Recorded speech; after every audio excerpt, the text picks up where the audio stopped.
Mullinger's Weekly Ramble.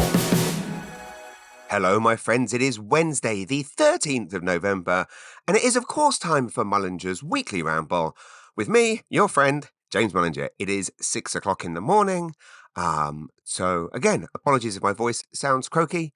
It's early, but I've got all the energy because, as you know, ADHD wakes me up. I've probably been up for about 2 or 3 hours already, mind racing, millions of different things to think about, and all of those millions of things I need to get off my chest. The first thing, of course, is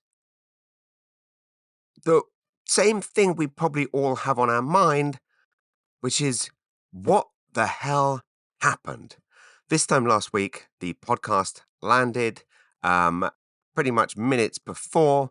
It was the least topical thing released last week because I was there musing who might win the presidency. And of course, by the time the podcast came out, the world knew that America had done it again.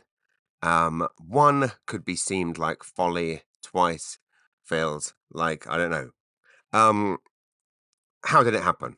How did Donald Trump beat Kamala Harris? We've had a week now to think about it, to process it, to mourn, to grieve. I guess the point is, this is what America wanted. We all spent many years believing and claiming that 2016 was some kind of accident, that the American people had been tricked by this trickster, by this fraud, by this con man, by this criminal. But ultimately, it certainly seemed. Well, I mean, let's face it. He won the election. Although, there's people debating that now, which we will get to in a minute. And I promise this isn't going to be. If you are listening, thinking, "Oh my goodness, James, we come to this podcast for a bit of light relief. I don't want to listen." We've spent a week. We had a week to think about this, James. We don't need you chiming in a week later with your completely ill-informed, non-topical. And again, of course, let's be clear here. I'm not dumping on all Trump voters, right? I think part of the problem is that not enough of us, or not, I guess, not enough of the media asked the right people the right questions.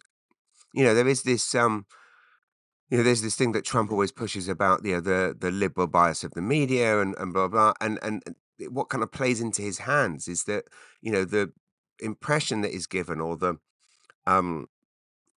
it is kind of implied that everyone that votes for him is a kind of a backwards, racist or misogynist, which obviously kind of makes sense given that's kind of his MO. But you look at the numbers. You look at I mean, what is it? How many people was it? 75 million people in America voted for Trump. Are we saying they're all ignoramuses? They're all racist, rapists? I mean, I don't think we are. And also, you look at there was a huge. Is it something like some high proportion of black men voted for Trump, and then again, embarrassing number of the majority of white women voted for Trump.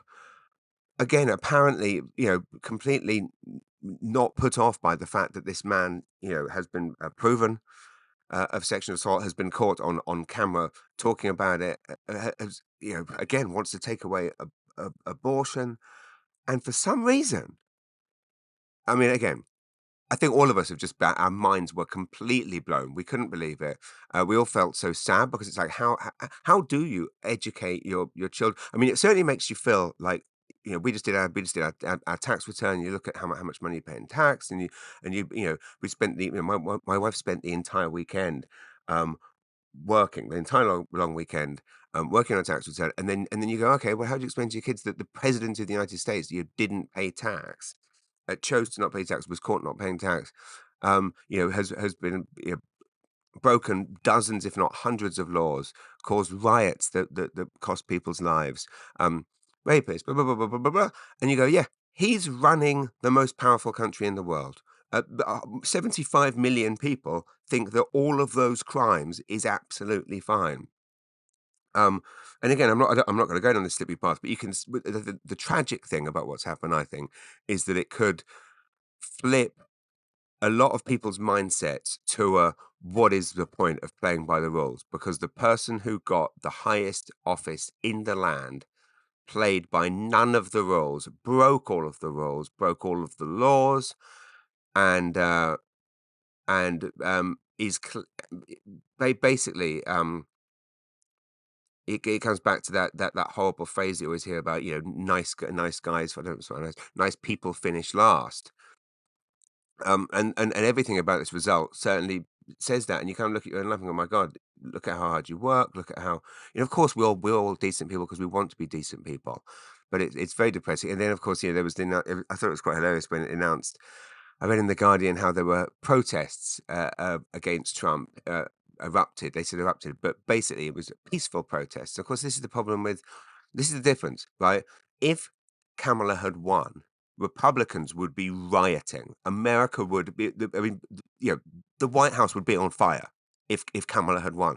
They would not have accepted this result. Not all Republicans, but certain, Trump, you know, extreme Trump voters. There would have been people, but instead, Democrats don't win. Oh, well, we'll protest peacefully. But also, I mean, what's the point of protesting? I mean, this is the system, isn't it? Like, you vote and you got what you wanted. And I don't know what to say. I mean, like, if we're all angry about it in Canada or elsewhere, you do have a choice. I mean, the most depressing thing was, where was it? I read that the minutes after he was elected, literally minutes, uh, the top 10 richest people, the billionaires, the Elon Musks, the Jeff Bezos, all made so much more money. It was some ridiculous thing, like their share prices shot up.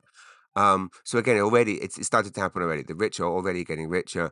So again, I mean, it's funny, isn't it, how Elon Musk, how Teslas, being electric cars, are kind of a popular thing of the left to have to drive, but yet Musk is this Trump supporting nut job, and um well, it's also interesting that the right, the Trump supporters, kind of hate the concept of electric cars, and so it's such a weird thing. But I mean, again, if we're all angry and you don't want to support the system that believes that a racist rapist should be a president, vote by not buying Teslas. Don't buy products off Amazon. I mean, these are the people that made this happen. Anyway, I'm going to move on. I don't want to make, but yes, um, I thought that. So there was a thing trending on Twitter yesterday, which I chanced upon again. I shouldn't be on Twitter. We should all be leaving Twitter, uh, because Musk. Anyway, the thing that was trending was Trump cheated, and it was just showing all these videos of him saying things like, we have the votes, we don't need the votes, you don't need to vote, don't worry about voting, and there's this idea that he knew that Russia had it covered, um, and it's a hard one because obviously that's what all the Republicans argued when Trump didn't win. They argued that he had actually won, and we all said that's ridiculous. Biden won. So we can't really now turn around and say, "Oh no, Trump cheated just because we didn't get the result we wanted." The fact is, like I say, America didn't vote for him by accident. They voted because they agree with him. That's the real tragedy amongst all of this. But it is slightly odd when you watch these videos that Trump is saying we don't need you to vote. It's a very odd strategy to tell your supporters you don't need to vote. Anyway, should we move on from I'm sure we're going to inevitably end up coming back to this. I will. So yes, I mean, I think last week we all kind of walked around in a bit of a daze, and when I got that result, when we heard that news, I actually started watching that TV show, The Diplomat, which I know I'm slightly behind on because season one came out some time ago. My wife had said it wasn't great, so I hadn't given it a go. And then the second season came out. I think I mentioned this last week, and it's really interesting watching the intricacies and the inner workings of how politics works. I mean, it's so bloody depressing. One of the thoughts I had actually when I was when we were away for my wife's 50th in Jamaica, we were in one of those all inclusive resorts where you know um, where they work tirelessly to make just you save up for these trips and you have the most wonderful week, but they have these apps, right? These apps where it says what restaurants are open. Like, the weird thing in these resorts is, unlike almost everywhere else in the world, in an all inclusive resort, everything works. Like, everything works. Like, everyone Well, first of all, the structure of the staffing works. Everyone knows where they need to be and where what they need to be doing. The apps work, which again I can't understand. How is it that I live? How is it that I pay Bell, hundreds and hundreds of dollars every month, and basically the Wi-Fi is never working. The TV rarely works. Uh, Most places you go, the Wi-Fi is zipping in and out, and then you go to a resort in the middle of in the middle of no well a peninsula in Jamaica, and everything works as it should. But basically, I guess what I'm trying to say is, I've always said how it's a flawed system that we have, that we have with politics, where the only people that would want those high-powered jobs are arguably the worst people for the jobs. We need to put whoever runs these all-inclusive resorts, they should be in charge. Although, no, then you end up in a White Lotus situation. Yeah, you don't want that guy that was running the White Lotus running. Anyway, maybe you do. Who knows? Anyway, so last week we had all of that going on. Thursday, the Silverway Film Festival kicked off in Fredericton. Um, I had a gig in Fredericton on that day. Actually, weirdly enough, it was my first time ever doing a show at the Fredericton Convention Centre, which is very weird because I've done probably upwards of 30 shows at the Halifax Convention Centre, which is opposite the beautiful Saturn Place Hotel, and so many conferences events there. Obviously, the St. John Training Convention Centre done so many, um, dozens and dozens and dozens. But for whatever reason, and again in Fredericton, I mean, pretty much every corporate I do there is either at the Crown Plaza or at the Delta or at the Richard Curry Hall at UMB and various other places, but never ever I did one. It was a seniors wellness conference, or it was basically amazing medical minds from across the province who work tirelessly to improve seniors' health and well-being. Beautiful heroes, in other words. And one of these gigs that there was a 2 or 3 day conference, and I was hired to do the stand up at the end, which was kind of 11 a.m. on Thursday in a big conference hall, hundreds of people. And of course, I'm kind of thinking last minute, start panicking, thinking, oh my goodness, is stand up the right thing for this? That's what they said they wanted, but would I be better off doing the keynote? That way, there would be, if there are lulls in the laughter, they'll be interested. Anyway, incredible, absolute rip roarer. I mean, they're just wonderful, wonderful people. And I will say, um, I think the events company was called Unico, who traditionally had Unico, who traditionally organised weddings, and that they were absolutely magnificent. Just the attention to detail. I mean, again, I know it's all these little things, but I always complain about this, all the little details. Obviously, a sound system that's working, screens that's working, water on stage, all the things that you just need. But the information they gave me, so I was able to tailor the act perfectly for the people. It was just a joy. And again, I didn't realize they were a wedding. It was only afterwards I said to my contact, like, "Wow, you guys handled the details with absolute perfection. It was just absolutely just bang on." And again, the great thing about the convention center is there's also like a green room that's right beside the main conference room, so you can actually sit and focus and change and relax and get your head together and get your notes prepared. Literally, like a 5-second walk from the main um, conference room, convention room. So just one of these. I mean, what a great kickoff to the weekend! Just drive to Fredericton, have this wonderful, wonderful. And again, I mean, who better to organize conferences than someone that organizes weddings? Obviously, conferences are the details are important, but obviously with a wedding, the stakes are so high to get the perfect day. They are the people to do this. So anyway, it was absolutely wonderful time. Popped into the New Brunswick Film Co-op offices to see Cat LeBlanc to grab our passes and stuff for the weekend's premiere of The Peninsula, which happened on Sunday night, which was just such an incredible joy to finally see the short film that my son Hunter wrote during lockdown on the big screen.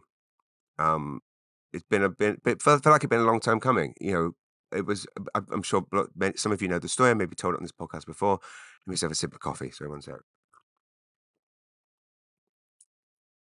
During lockdown, my son and I were watching lots of films together, bonding. He was at 11 at the time, and he said he had an idea for a film, and of course, I'm not Mr. Sporty, so I'm not the best for, like, passing balls in the garden. I do give it a go, but, like, I mean, I'm terrible. And my son's captain of his rugby team. So when he throws me the rugby ball, I can suppose barely catch it, and I certainly can't do that twizzle thing that you have to do with it. Anyway, so I'm not like the typical dad that can help with all the sports stuff. I'm not very smart, so I can't help with homework, but creative stuff I do know. So when he said he wanted to make a film, I'm like, okay, you write a script, I will make it happen.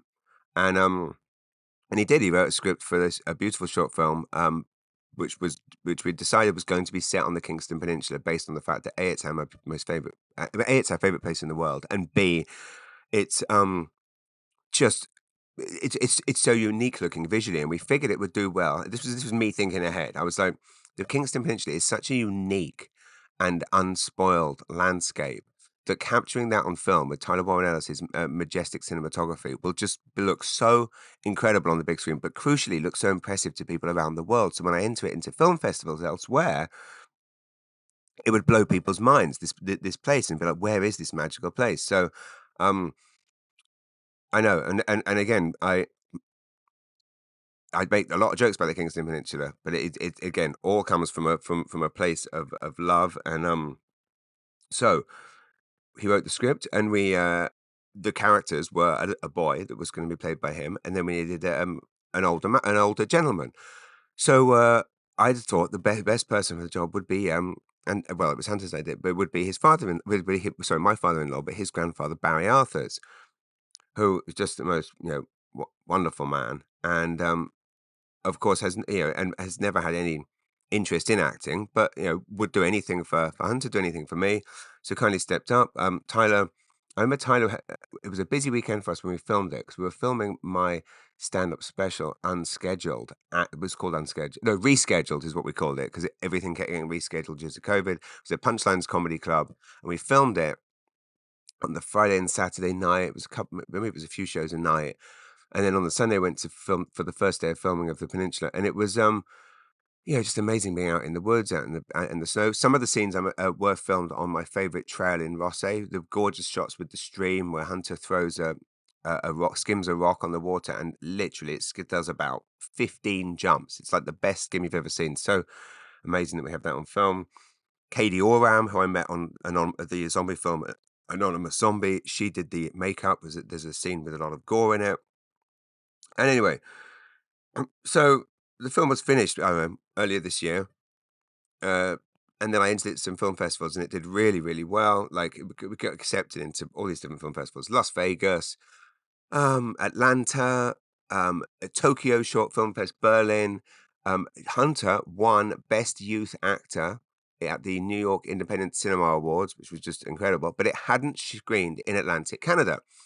And obviously, lots of people were messaging. We were approached by lots of organizations locally. But the thing I was holding out for was I wanted it to show at Silver Wave in Fredericton, because that's where City on Fire aired many years ago when I did that film with Hemmings House, then Anonymous Zombie, then a film that Tyler made about my stand-up special, Almost Canadian, behind the scenes documentary. That was anyway. So Silver Wave has a special place in my heart. Cat LeBlanc, and just an amazing person who, again, it's a film festival that it's one of those film festivals that just celebrates and promotes New Brunswick talent, and really it's not easy here. It's not easy here doing creative jobs. We're probably receive the least funding across the country. All of these things in creative outlets. So it becomes this amazing kind of David and Goliath thing. It becomes this real grassroots thing, and I've been lucky enough to be in. If you've ever seen Matt Parks's The Minister, watch that on YouTube. Matt Parks made a hilarious homage to 80s VHS movies that I was lucky enough to star in. It's kind of like a trauma movie. Lots of great people in it. Lots of great comedians. John Forward's in it. There's so many. You'll recognize lots of people in it. You recognize lots of places. But anyway, so the New Brunswick film industry has this real grassroots, and this just this Dunkirk spirit where everyone mucks in. And so the Silver Wave does a wonderful job of bringing all these people together. And sure enough, on Sunday night, it was just magical to see it. The Playhouse was surprisingly packed. All the films were great, also different. And it was just so wonderful to have, we had family come from Sussex, we had family from Fredericton, we had family coming from all over. Hannah's best friend showed up as a surprise. Like, it was just really wonderful to sit there, watch it on the big screen with all these other filmmakers. Brandon Hicks was there with his amazing short film. And be sure to check out Brandon Hicks's new book, On the Border, which I have a review on in the next issue of the Maritime Edit. Which, incidentally, we sent the winter issue of the Maritime Edit to print yesterday. I know it's been a crazy. It was a crazy, crazy manic day trying to get it out the door. I won't reveal what's on the cover yet. Next in a couple of weeks I will. But I will say that obviously the summer issue, the fall issue that is out now with the amazing Melanie Leonard and the Symphony of New Brunswick is on the cover. That issue will be off newsstands in a week. So if you haven't got the fall issue of Edits yet, grab it. And the new one will be out basically. I think I've got it right here. It'll be out on the 7th of 9th of December. It'll be out. So that finally went to print. I'm recording this at 6 a.m. before everyone's up. I say before everyone's up. Who knows? I don't know if my kids are up yet, if my shouting's working, but my wife is at the gym. She's at Rothesay Athletics with her amazing trainer, Tara. And which again, I think I said this the other week. My wife's 50. Guess what? My wife is 50, and she got ID'd at the liquor store last week. I know, right? Talk about I mean, I tried to give her the best 50th birthday ever. Numerous celebrations, a trip to Jamaica. But yeah, the party raged on for about a month. I need to get to the gym to undo all of that. But but nothing I could have given her would have beaten the gift of being whoever that kindly person was at the Rothesay liquor store that ID'd my wife. Hats off, because you made her very, very happy indeed. So where was I? Yes, Silver Wave was. So anyway, what was I talking about? Thursday, Friday. Well, Friday was the Lieutenant Governor's High Achievement in the Arts Awards, and massive congratulations to all of those winners. And I will tell you that there's a feature on that in the next issue of the mag. So be sure to read that. My dear friend Marshall Button is one of the recipients, and very excited. That was an event at Government House, which is obviously the residence of the Lieutenant Governor of New Brunswick, my friend and yours, the amazing Brenda Murphy. Absolutely love Brenda, a true hero. So yes, Saturday. I actually managed to I woke up, actually, I got up early and was like, right, I've got to hit the YMCA, did my usual 20 lengths of the pool, 200 sit-ups and 200 calories on the ski machine, which I did. I wasn't really able to enjoy it though, because I realized I left my phone in the car and the car unlocked, because electric cars, annoyingly, my ID4 doesn't always lock, or it locks and then you walk near it and then it unlocks. So it was not very fun exercising with one head kind of. I should have just gone back to the car. But I thought, I'll be all right. I'll be able to watch. So I'm basically on the ski machine trying to read a Colleen Hoover book. I'm reading Heartbones now, another Colleen Hoover book. Very addicted to her work. And my head's kind of tilted the whole time, trying to poke my head out just to make sure no one's opened the car door to steal my phone. Ridiculous. Speaking of heads turning, had a nice Zoom chat with my mum on, what day was it? Saturday. So this is the same day that I'm talking about. So I got back from the Y. I phoned my mum. We had a wonderful chat. She had a hip operation a few months back, and then had to have got a hernia. Had to have a hernia up, and as you know, I still have my hernia op scar from a few years ago. One sec. Anyway, my mum was telling me a story how my dad, I think I mentioned this before, my dad sells secondhand books, like drives around England selling secondhand books at book fairs, secondhand books and guidebooks and maps, like vintage stuff. So my dad was driving back, and there was I had to write this down. He's driving along and he stops, and there's like a grey owl standing in the middle, like a white owl standing in the middle of the road. and my mum's first response was, "Did you hoot?" Meaning, did you like hoot the horn? But of course, she then, of course, falls about laughing, telling me this story because it's like, uh, "Did you hoot?" Like that's the sound that owls make, obviously. So she's in absolute hysterics, telling me, but then, well, hilariously, she is then hooting with laughter. So it becomes this whole hoot thing. Anyway, yeah. What do you do when you see a beautiful white? And my dad sat there for ages, sat there ages, just watching an owl sitting in the middle of the road. Did you hoot? Oh, that's something my mum was telling me. My mum was, so obviously, America has voted in a right wing leader. England has voted in a what my parents would call, what some people would call, socialist leader, but the Labour Party, Keir Starmer. Um, he is, he's coming in and doing some of the things he said he was going to do. He's putting VAT, which is like HST, on school fees. He's obviously going to tax the rich more. Um, you know, fair practices that some would call, some will call socialism. But what the Conservative Party, the right wing party, the Republican Party have done in response is given the Conservative Party, which is traditionally considered, bigots, and it's the party that caused, the Brexit. They have their very first black female leader, Kemi Badenoch is her name, and my mum absolutely was swearing by her, saying she's absolutely amazing, and it's going to shake everything up. I mean, a very very smart move by the Conservative Party, and by all accounts, I should do some research. I shouldn't be talking about politics without doing this. Anyway, Kemi Badenoch, my mum says, is well, the new Thatcher, which some people would consider that a compliment. Some people would not. Uh, where was I? Saturday, yes. So chatted to my mum, went to the mall for. Oh, then my father-in-law came over. We watched the Toronto Montreal game, Maple Leafs versus Canadians. In April, we saw them play against each other in Montreal. On that amazing bus trip with Dream Vacations. Amazing. If you ever want to see a game for a bargain price, these bus trips, Dream Vacations, are phenomenal. You know, because I always thought that there would be corners being cut, cheap hotel. Yes, all absolutely. Well, anyways, the result was obviously 4-1 to Toronto. Montreal not doing too well.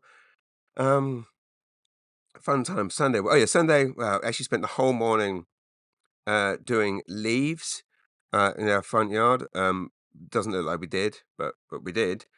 Jesus, where's the leaves right now? Me and River spent a few hours doing that. Watched another episode of The Penguin. Loving The Penguin. Very gripped in it. Watched the number one movie on Netflix, uh, which is Meet Me Next Christmas, which is Christiana Milan. It's like so many Christmas movies, absolutely terrible, but you can't help but watch them at this time of year. The Then we drove up for the Silverwave screening, which again, just hats off to everyone at Silverwave for making that. Oh, my computer just went to sleep. Did it stop? Anyway, so yes. Oh, and I should point out the Peninsula now. So I wanted the premiere I wanted the Atlantic Canadian premiere to be at Silverwave for all of those reasons. That it's just this incredible organization that supports New Brunswick filmmakers, and crucially, it keeps filmmakers here in the province. So rather than all moving off to Toronto to do the job, which is what people used to have to do. If you wanted to do something creative, you had to leave here. And now, thanks to organizations like this, people are staying here, which is wonderful. So we, anyway, now that it's premiered, the Peninsula, so many of you have been asking, is now available to watch online on the Maritime Edit YouTube channel. I'll go to any of my Facebook channels. I'll go to I've posted it everywhere. But basically, go to youtube.com/the Maritime Edit, and you will see the film right there. It's available, 11-minute film there for you to watch. So I hope you enjoy. And if you do, please do comment on it, share on it. It means a lot. Oh, yes, I also posted last week the footage from the Capitol Theatre in Moncton, which was the moment with the big reveal with the Moncton Youth Orchestra, and then Christina Martin joining me on stage, and Christina Martin singing "We Are the Champions."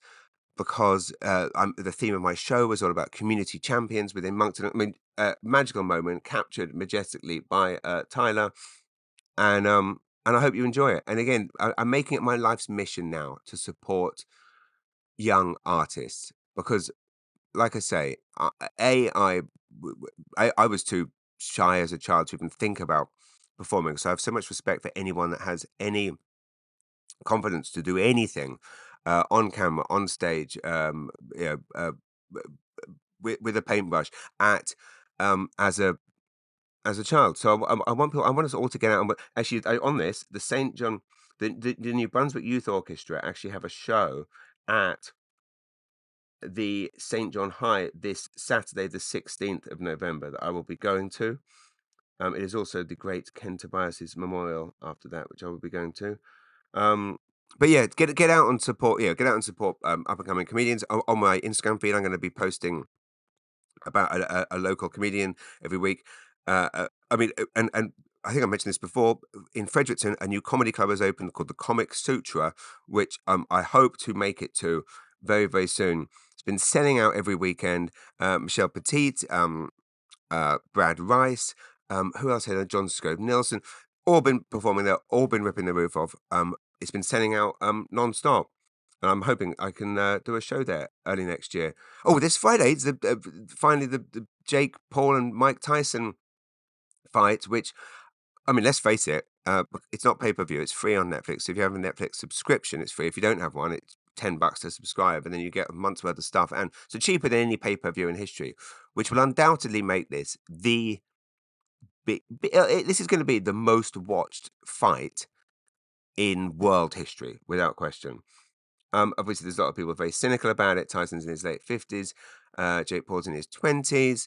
Mike Tyson, I believe, hasn't fought professionally in 20 years. Is that right? It's interesting. I was thinking about this. We were watching. There's actually a great documentary on Netflix, The Countdown to this. The countdown to Paul and Tyson. It's showing them in their training camps, the build up to it. Jake Tyson, his complexion, um, it does. I mean, I'm not gonna start tossing accusations around, but he does have the complexion as someone that had perfect skin before. He is getting the complexion of a steroid user. But again, not my place to start singing conspiracy theories around. Oh, really, James? Earlier you were saying that the Russians rigged the American election, and now you can't say that Jake Paul might be on a bit of roids. I but it's. I mean, I'm fascinated by the spectacle of this. I don't really agree with people that say it's not a real fight. It's the proof that it's a real fight is that everyone has an opinion, um, and it's never the same one. Well, I mean, but the point being that some people are saying, well, of course Jake Paul's going to knock him out. He's in his 20s, and other people are going, well, of course Iron Mike's going to knock him out because he's bloody Iron Mike. And it's fascinating when you think that I was born in 1978, so when my memories began, probably age around 6, which would be about right, because that was the time I started kind of becoming obsessed with VHS videos.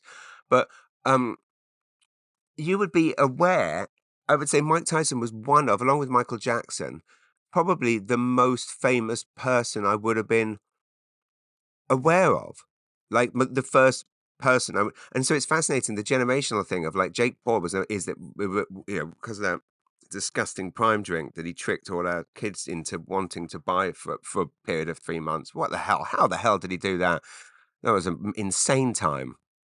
I mean, all kids wanted for about 6 months was prime drinks. Now they couldn't care less. And then they were changing hands for hundreds of dollars. If you haven't seen it, go to there's a TikTok channel called Wakey Wines. I believe it's a wine shop in Wakefield in the north of England. And the guy started this YouTube channel where he'd been selling prime drinks. It was absolutely hilarious. It would always start. It would be like, these lovely lads came all the way from New Brunswick, Canada. Abdul, move closer. Abdul, move back. Wakey, wait. No, what was it? Wakey. Wakey, what's the best shop in Wakey? Wakey Wines. Abdul, move closer. Abdul, move back. This sounds like absolute nonsense. It's absolutely hilarious. Gala bingo, a bingo wingo. Sounds like nonsense. Absolutely hilarious. We came obsessed with it last year. We were on holiday in Nova Scotia. Me and the kids just couldn't stop watching this and saying this. Anyway, I mean, it's one of the, it's just a tiny little corner shop in the UK, but they were selling prime drinks for hundreds of dollars. That was a anyway. Jake Paul, clear marketing genius. Well, as shown by what's happening with this fight. So yeah, basically everyone. If but Jake Paul wins, everyone's going to go. Well, of course he won because he's bloody in his 20s. And then if Mike Tyson wins, they're going to go. Of course he won. It's Mike bloody Tyson. And the point is, none of us know. And it is fascinating also in this countdown documentary, seeing Mike Tyson's journey.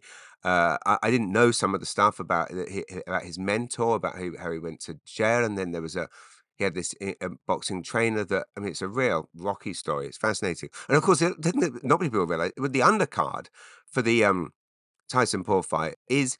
Well, it's Katie Taylor and Amanda Serrano, who again probably the two best or most famous female boxers in the world. They had an epic bout in 2022, which some of you might know was the Irish Star. Basically, she won and by a split decision, very controversial.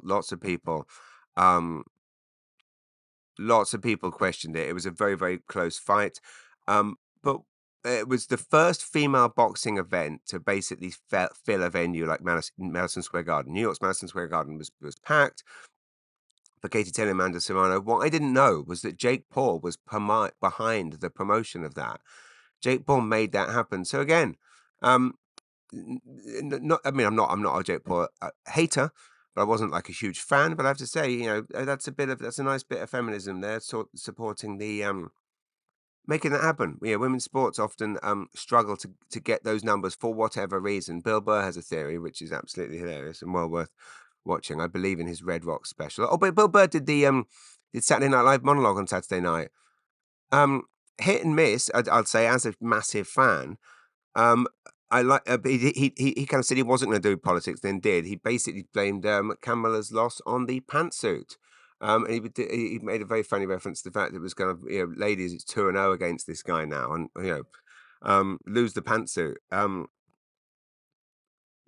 Why did Kamala lose? Well, one thing I haven't mentioned is, of course, one of the main theories is that Biden should have Biden should have left sooner. That's what they didn't get a chance to, you know, Um, yeah, Biden should have left sooner. And then, of course, what didn't help was Kamala's interview in the last couple of weeks, being asked what she would change about the last 4 years, and she kind of said nothing. And I think this is the point, right? Is that you can have every single celebrity endorser from Beyonce to Taylor Swift, but when you are up against a candidate who is the celebrity himself, no amount of celebrities can do that. And Trump, you knew what he stood for. He said what and what he wants is awful. Um, um, but Cameron didn't have an answer for it. I don't know. We're clutching at straws here because obviously I thought she was an amazing candidate just over a week ago, and thought she seemed like an absolutely wonderful person who, let's face it, this is the other thing, has no dirt on it. When you think, I mean, my wife always said this about the Obama family. What a perfect family that for 8 years, every single right wing nut job was trying to find dirt on them.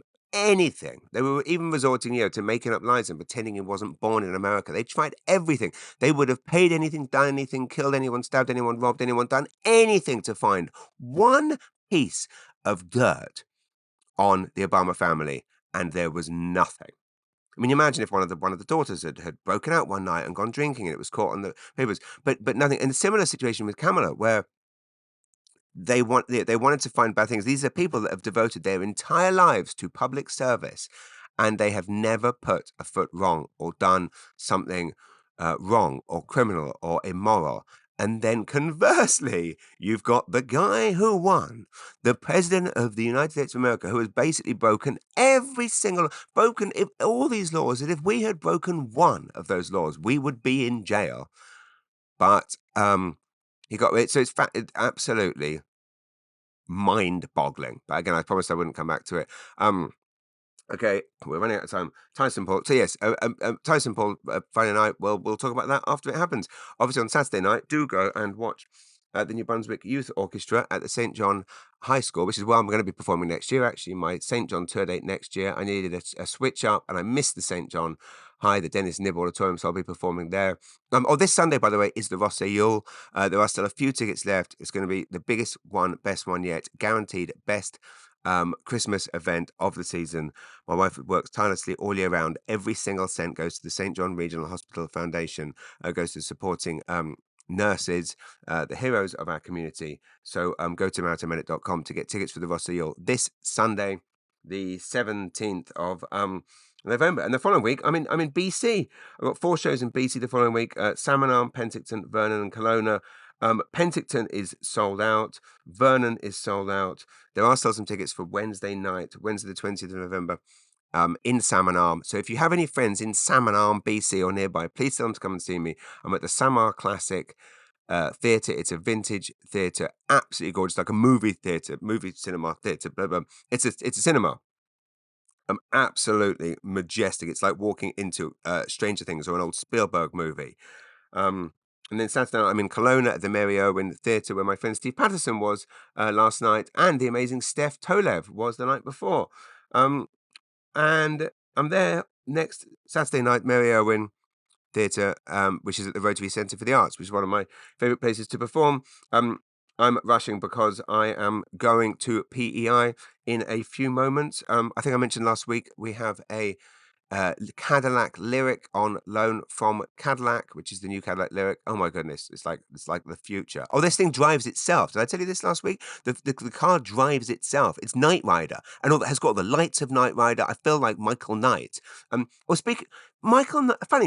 Michael Knight. When I think about being 6 years old, and the people I was aware of, right, as famous people, obviously there'd have been like Princess Diana, but I would say of men, it would have been, like I said, Mike Tyson, Michael Jackson, um, Michael Douglas, Michael J. Fox, and Michael from Grease 2. And what was the Michael I just said a minute ago? How I got into this? I got into the Michaels. Hell was I talking about? I can't rewind. I was talking about something. I'm watching this. Karate Kid would have also been something, but that doesn't fit my theory. Michael Knight, that was it. Sorry, Michael Knight. The fact that Michael Knight from Knight Rider, all the Michaels, they're all Michaels. Everyone that was famous when I was 6 in 1984 was Michael. Michael J. Fox, Michael Douglas, Michael Tyson, Michael Knight, Michael Jackson. Okay, send me your theories. And Michael. So last week, my friend Heidi, lovely Heidi White, asked the question for the podcast. She asked, which fictional character do you relate to most and why? And I think I came up with 2 John Travolta characters. Did I say John Travolta? Don Travolta? No, I said I wanted to like Danny Zuko in Greece. The person I felt like I related to growing up was Michael, played by Maxwell Caulfield in Grease 2. Now, Maxwell Caulfield for many years believed that Grease 2 derailed his acting career. I disagree based on the fact that I believe Grease 2 to be the greatest movie of all time. And I don't mean in a it's so bad it's good way. I actually think it's amazing. I have Grease 2 on about 12 or 13 or different VHS formats. I have the original cinema poster, the soundtrack on vinyl. I got it on CD. I've got a press kit that my friend, the photographer Gavin Bond, sent me. Gavin Bond shoots all of the Hollywood movie posters. Google Gavin Bond photography. Check out his work. Very good friend of mine. We had a chat the other week because the new Danny Dyer trailer landed. New Danny Dyer film with Nick Love. They made the Football Factory together. It's called Marching Powder. You can guess what it's about. Google Marching Powder Danny Dyer trailer. Looks absolutely. It's basically like a British, like cocaine and hooliganism movie, but reworked into a rom-com, seemingly. Looks absolutely hilarious. The final line of the trailer is the funniest thing I've seen in a long time. We sat and watched it on my wife's 50th. So anyway, I'm going back. I'm taking I'm reviewing the Cadillac Lyric for the next issue of the magazine. So we're driving it today to Misa Spa on PEI, and which we've featured in the mag already, but we're going to do something. Well, you're going to see. And then tomorrow we're visiting the location that is the next cover of the magazine. And then hot-footing it back. And it's my beloved mother-in-law's birthday tomorrow. on the 14th. So if you see my amazing mother-in-law, Wilhelmina, anywhere tomorrow, wish her happy birthday. So yes, I've got to shoot to PR very shortly, but also crucially before that, I've got to get the kids up and get them to school. What else did I want to talk about? Yes. Oh, Heidi's question: which character do I relate to? It was Michael in Greece too, because he was an English boy who turns up at Rydell High. Now, obviously, if you've watched Greece 1, you would have already fallen in love with Rydell High and wanted to go to that school, as I did, and wanted to go to drive-ins, and I was just so obsessed with, with North American culture. Obviously, as a kid watching that, it's so glamorous to me, the concept of getting on a school bus and watching movies like the Goonies. So anyway, I wanted to be Michael, turning up at Rydell High, befriending Frenchie, falling in love with Michelle Pfeiffer, and then becoming the cool rider. I have never wanted to be someone more than Michael in Grease 2. My friend Lucy Watson and I, who used to be the other picture editor on GQ, both adored Grease 2. We would listen to it, sing it at our desks all day. Cool Rider, is obviously a classic song. My favorite song, the one I listen to, is Score Tonight. It's the one that goes um how does it go? We're gonna rock, we're gonna roll, we're gonna score, score, score, score, score tonight. I absolutely love that song. Hey, come on, let's get the. What is it? Hey, Johnny, Johnny, go for that strike, and I might just be your baby tonight. Let's bowl, let's rock and roll. Hey, come on, let's get the show on the road. Let's bowl, let's bowl. I realize this is probably not very nice to listen to. Uh, um, I absolutely love Greece too. So that I hope that answers your question, Heidi. I didn't answer it very well last week, so I wanted to answer it properly. Watch Greece too. If you don't believe me, watch it. I think people 40 years on, it is starting to be reevaluated. The song reproduction is absolutely inappropriate. The teacher is played by Tab Hunter, who was obviously an amazing Western actor, but was in a movie that I loved as a kid called Lust in the Dust, which I shouldn't have watched as a kid. And it was responsible for my very first. No, this is a clean podcast. I won't go there. But let's just say, as a young man, I watched a movie called Lust in the Dust with Tab Hunter. Divine is in it as well. John Waters' muse, Divine. And it was the movie that, was it that or was it Bull Durham that inspired my very first, you know. Okay, finally, if you've enjoyed Rivals on Disney Plus, which I'm sure you have, Dr. Odyssey is the latest kind of sexy essential workers show from Ryan Murphy, who Ryan Murphy is the James Patterson of TV shows.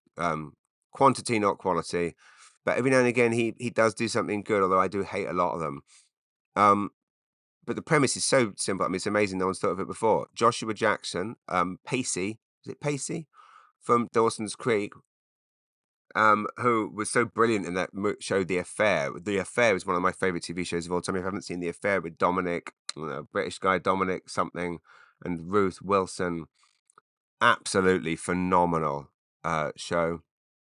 Joshua Jackson, he's in that. He plays, but anyway, in Doctor Odyssey, he plays Dr. Max Bankman, who is a new doctor on a luxury cruise ship. It's oddly COVID referencing in that it's kind of post-COVID, and they're trying to, but the stuff that happens, like noses, plastic surgery, noses are falling off, a penis gets snapped in half, someone gets poisoned by a smoothie, um, someone's actually starts sweating blood on the Halloween because it's absolutely bonkers.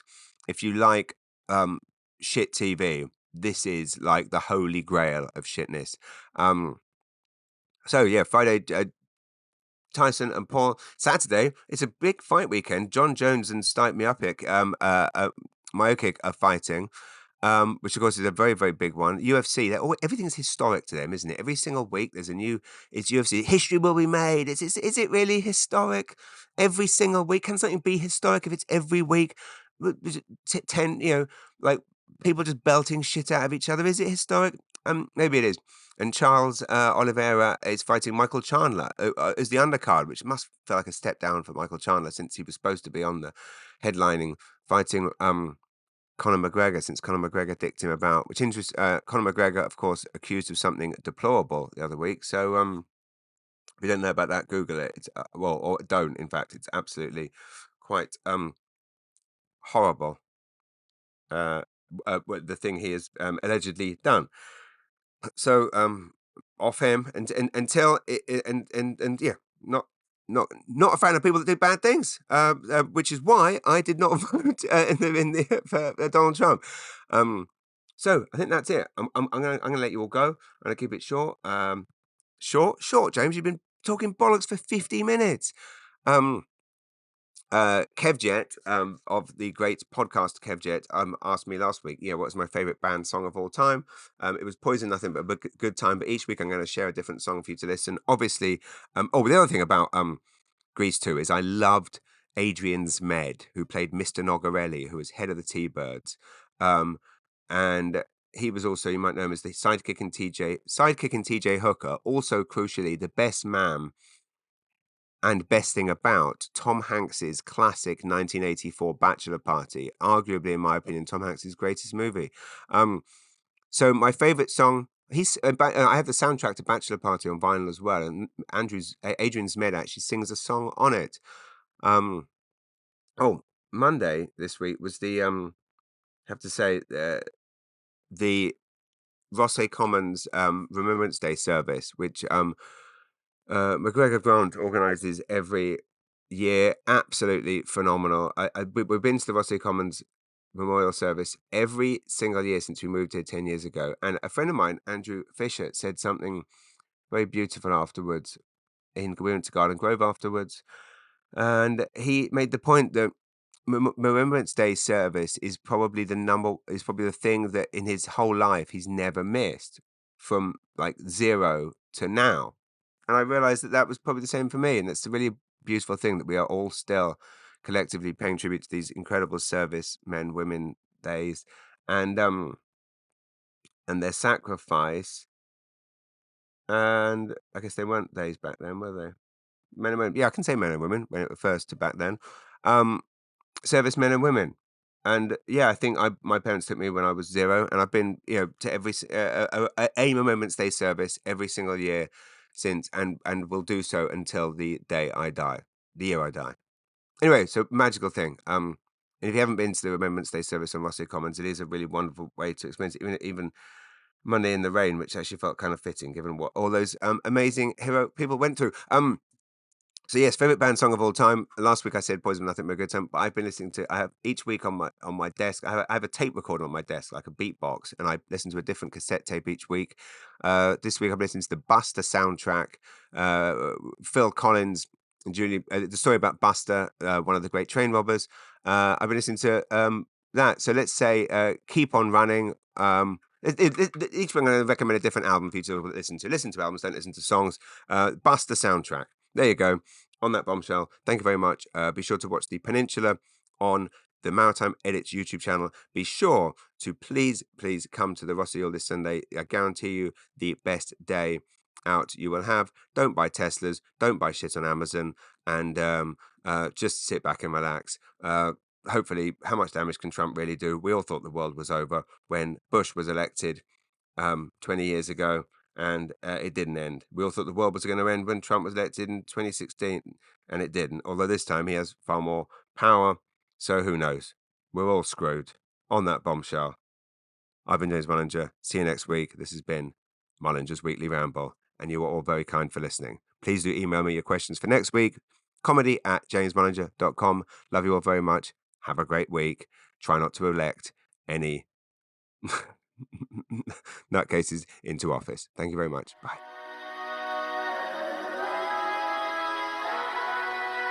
Mullinger's Weekly Ramble.